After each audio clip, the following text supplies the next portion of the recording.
اسلام کا عالمی غلبہ یا عالمی نظام خلافت کا قیام۔ قیامت سے قبل کے 4 عظیم واقعات میں سے جہاں تک آخری یعنی اسلام کے عالمی غلبے کا تعلق ہے، اگرچہ اس کی کوئی قطعی نص تو کم از کم راکم کے علم کی حد تک قرآن حکیم میں موجود نہیں ہے، تاہم منطق کے اس قضیے کے صغرا اور کبرا دونوں ہی قرآن کریم میں وارد ہوئے ہیں، جس کا لازمی نتیجہ دین حق کی عالمی غلبہ ہے۔ چنانچہ 3 بار قرآن حکیم میں یہ بات وارد ہوئی، سورہ توبہ کی آیت نمبر 33، الفتح کی آیت نمبر 28 اور سورہ صف کی آیت نمبر 9 میں وَالَّذِي أَرْسَلَ رَسُولَهُ بِالْهُدَى وَدِينِ الْحَقِّ لِيُظْهِرَهُ عَلَى الدِّينِ كُلِّهِ، یعنی وہی ہے اللہ جس نے بھیجا اپنے رسول محمد صلی اللہ علیہ وآلہ وسلم کو الہدا یعنی کہ قرآن حکیم اور دین حق یعنی کہ اسلام دے کر، تاکہ وہ غالب کر دے اسے کل کے کل دین یعنی نظام زندگی پر۔ اور 2 مرتبہ ذرا سے لفظی فرق کے ساتھ سورہ توبہ کی آیت نمبر 32 اور سورہ صف کی آیت نمبر 8 میں یہ الفاظ بھی وارد ہوئے ہیں کہ یہ لوگ، یہاں ان سے مراد یہود ہیں، اس لیے کہ دونوں مقامات پر متصلاً قبل یہودی کا ہی ذکر ہے۔ یہ لوگ چاہتے ہیں کہ اللہ کو اپنے منہ کی پھوکوں سے بجھا دیں، جبکہ اللہ اپنے نور کو لازماً مکمل فرما کر رہے گا، خواہ یہ ان کافروں کو کتنا ہی ناگوار ہو۔ گویا ان 5 آیات پر مشتمل تو صغرا ہے، اور کبرا یہ ہے کہ رسول کریم صلی اللہ علیہ وآلہ وسلم کی بعثت پورے نوع انسانی اور کن عالم انسانیت کی جانب ہے، اور حسن اتفاق سے یہ مضمون بھی قرآن حکیم میں قدرے مختلف الفاظ میں 5 ہی بار وارد ہوا ہے، یعنی ہم نے نہیں بھیجا اے نبی صلی اللہ علیہ وآلہ وسلم آپ کو مگر تمام انسانوں کے لیے بشیر اور نذیر بنا کر، اور ہم نے نہیں بھیجا آپ صلی اللہ علیہ وآلہ وسلم کو مگر تمام جہان والوں کے لیے رحمت بنا کر۔ بڑی بابرکت ہے وہ ہستی جس نے اپنے بندے پر الفرقان نازل فرمایا، وہ تمام جہان والوں کو خبر کرنے والا بن جائے۔ سورہ جمعہ کی آیت نمبر 2 اور 3 میں فرمایا کہ آپ صلی اللہ علیہ وآلہ وسلم کی بعثت صرف امیین یعنی عربوں کے لیے نہیں ہے، آخرین یعنی دوسروں کے لیے بھی ہے۔ اور سورہ اعراف کی آیت نمبر 158 میں آپ صلی اللہ علیہ وآلہ وسلم کو حکم دیا گیا، کہہ دیجئے کہ لوگوں میں تم سب کی جانب اللہ کا رسول ہوں۔ اب صغرا اور کبرا کو جمع کر لیجئے تو یہ لازمی منطقی نتیجہ برآمد ہو جاتا ہے کہ آپ صلی اللہ علیہ وآلہ وسلم کی بعثت کا مقصد بتمام و کمال اسی وقت پورا ہوگا جب پورے عالم انسانی یعنی کل روئے ارضی پر آپ صلی اللہ علیہ وآلہ وسلم کے لائے ہوئے دین کا حتمی غلبہ ہو جائے۔ گویا بقول اقبال، وقت فرصت ہی کہاں کام ابھی باقی ہے، نور توحید کا اتمام ابھی باقی ہے۔ رہی احادیث نبویہ صلاۃ والسلام تو ان میں یہ خبر نہایت ہی وضاحت اور صراحت کے ساتھ دی گئی ہے کہ ایسا ہو کر رہے گا۔ چنانچہ ان میں سے ایک حدیث مبارک تو وہ ہے جس کی روح سے دنیا میں وہ نظام ایک بار پھر قائم ہو کر رہے گا جو نبی کریم صلی اللہ علیہ وآلہ وسلم کے زمانے میں قائم ہوا تھا، اور آپ صلی اللہ علیہ وآلہ وسلم کے انتقال کے بعد بھی کم از کم 30 برس تک کامل و آئیڈیل صورت میں برقرار رہا۔ اسے امام احمد بن حنبل نے حضرت نعمان بن بشیر رضی اللہ تعالی عنہ سے روایت کیا ہے، اور اس کے مطابق رسول کریم صلی اللہ علیہ وآلہ وسلم نے صحابہ کرام سے مخاطب ہو کر فرمایا کہ تمہارے مابین نبوت موجود رہے گی۔ آپ صلی اللہ علیہ وآلہ وسلم کا اشارہ خود اپنی ذات پر تھا، جب تک اللہ چاہے گا، پھر جب اللہ چاہے گا اسے اٹھا لے گا۔ اس کے بعد نبوت کے طریقے پر خلافت قائم ہوگی، اور یہ بھی رہے گی جب تک اللہ چاہے گا قائم رہے گی، پھر جب اللہ چاہے گا اسے بھی اٹھا لے گا۔ اور پھر کاٹ کھانے والی یعنی ظالم ملوکیت آئے گی، اور وہ بھی رہے گی جب تک اللہ چاہے گا، پھر اللہ چاہے گا اسے بھی اٹھا لے گا۔ پھر مجبوری کی ملوکیت، غالباً اس سے مراد مغربی استعمار کی غلامی ہے، کا دور آئے گا، اور وہ بھی رہے گا جب تک اللہ چاہے گا، پھر اللہ چاہے گا اسے بھی اٹھا لے گا۔ اور پھر دوبارہ نبوت کے طریقے پر خلافت قائم ہوگی۔ راوی کے قول کے مطابق اس کے بعد آپ صلی اللہ علیہ وآلہ وسلم نے سکوت فرمایا، یعنی کہ خاموشی اختیار فرما لی، اور آپ صلی اللہ علیہ وآلہ وسلم کی یہ خاموشی بھی بلا سبب نہ تھی، تاہم اس کا بیان بعد میں آئے گا۔ اس حدیث کی ایک دوسری روایت میں صراحت کے ساتھ جب وہ نظام دنیا میں دوبارہ قائم ہو جائے گا تو آسمان بھی اپنی ساری برکات نازل فرما دے گا اور زمین بھی اپنی تمام برکات باہر نکال دے گی۔ چنانچہ دوسری احادیث میں ان برکات کی تفصیل بھی بیان ہوئی ہے۔ پھر دو نہایت اہم احادیث وہ ہیں جن سے ثابت ہوتا ہے کہ جو خلافت اعلیٰ منہاج نبوت کا نظام قائم ہوگا وہ پورے عالم اسلام اور کل روئے ارضی کو محیط ہوگا۔ چنانچہ صحیح مسلم میں حضرت ثوبان رضی اللہ تعالی عنہ جو رسول کریم صلی اللہ علیہ وآلہ وسلم کے آزاد کردہ غلام تھے سے مروی ہے کہ آپ صلی اللہ علیہ وآلہ وسلم نے ارشاد فرمایا، اللہ نے میرے لیے پوری زمین کو سمیٹ یا سکیڑ دیا، چنانچہ میں نے اس کے سارے مشرق بھی دیکھ لیے اور تمام مغرب بھی دیکھ لیے، اور سن رکھو میری امت کی حکومت ان تمام علاقوں پر قائم ہو کر رہے گی، اور جو مجھے لپیٹ کر دکھایا دیے گئے ہیں۔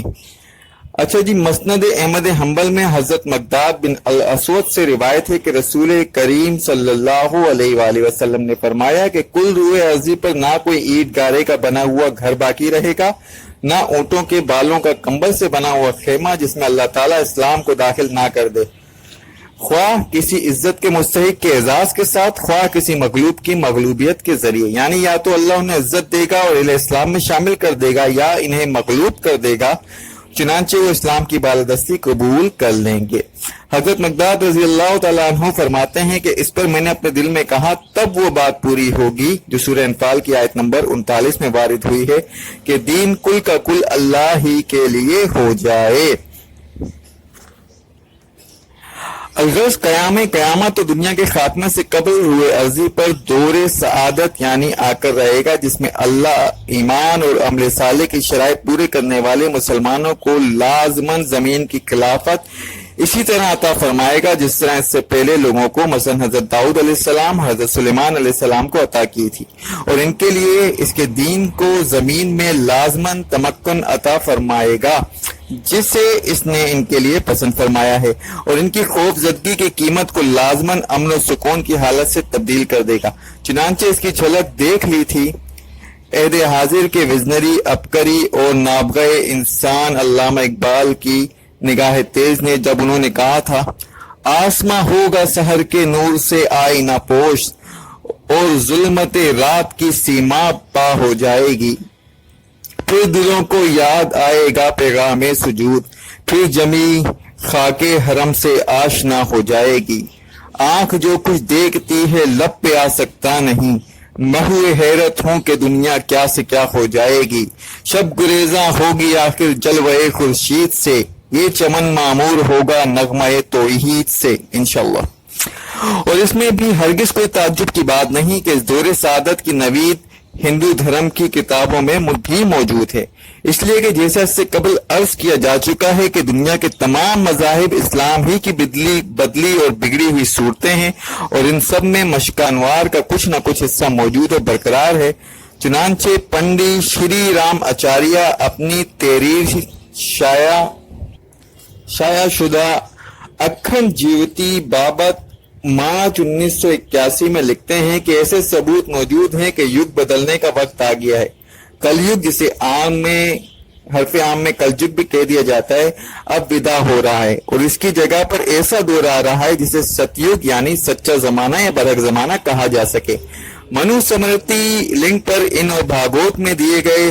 اعداد و شمار کے مطابق حساب پھیلانے سے پتہ چلتا ہے کہ موجودہ دور بحران کا دور ہے۔ ان سب اعداد و شمار کو دیکھتے ہوئے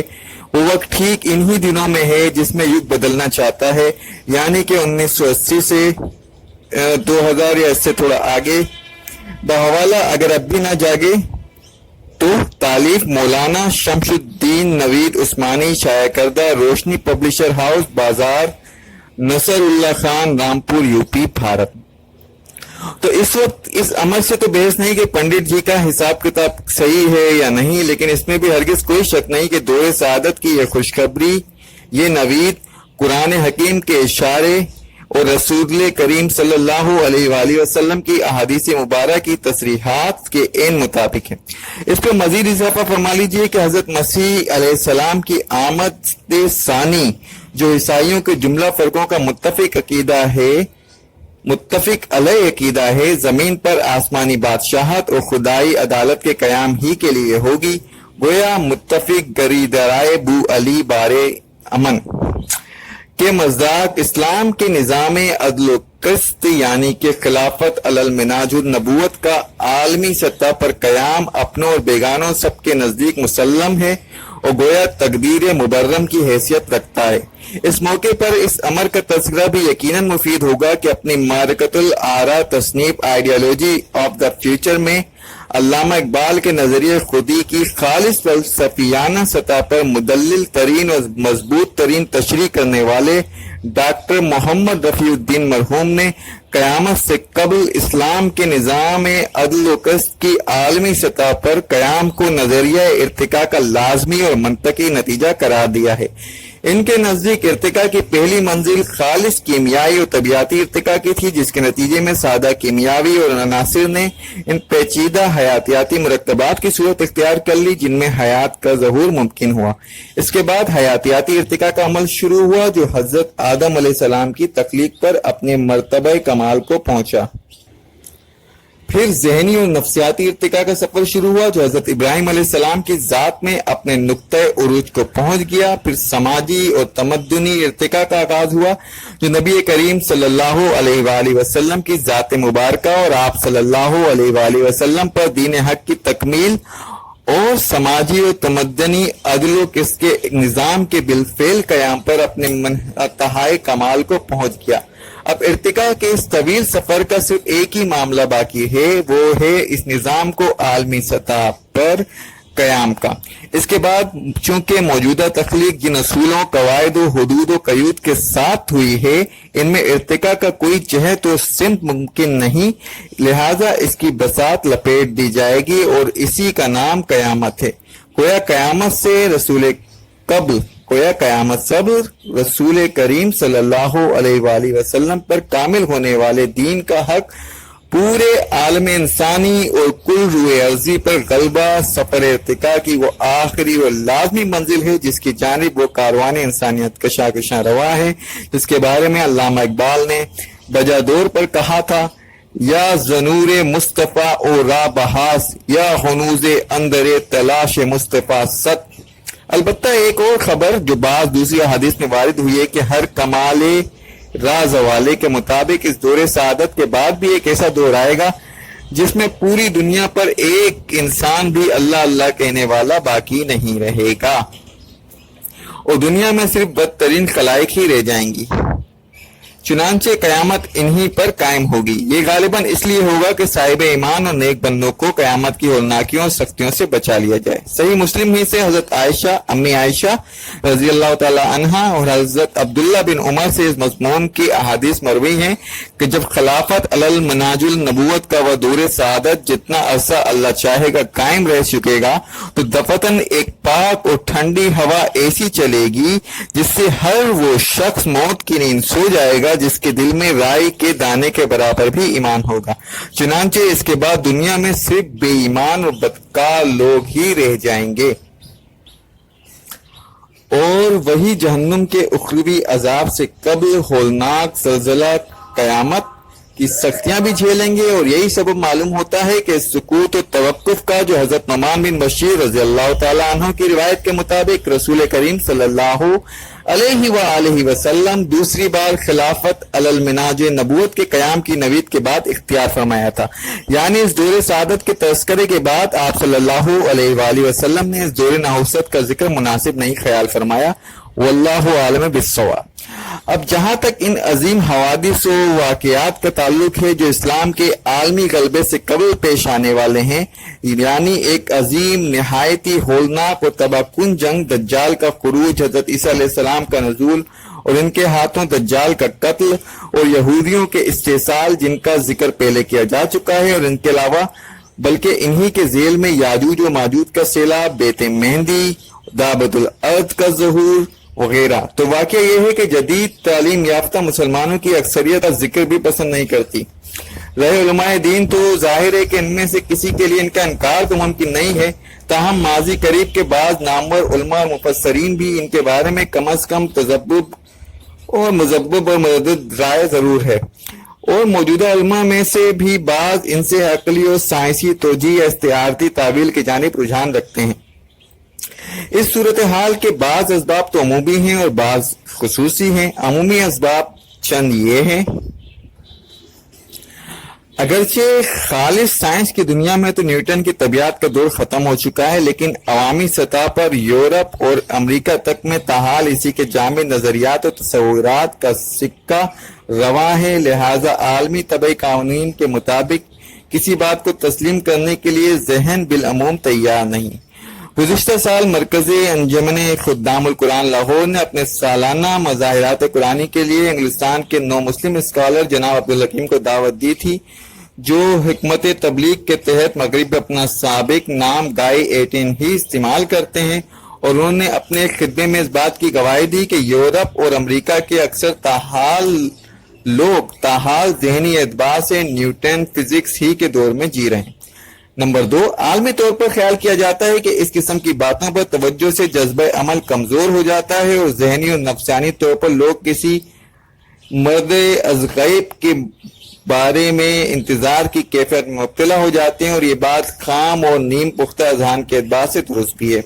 نمبر 3، سب سے بڑھ کر یہ کہ ان چیزوں کے سہارا لے کر امت کی تاریخ کے دوران مختلف موقع پر شہرت اور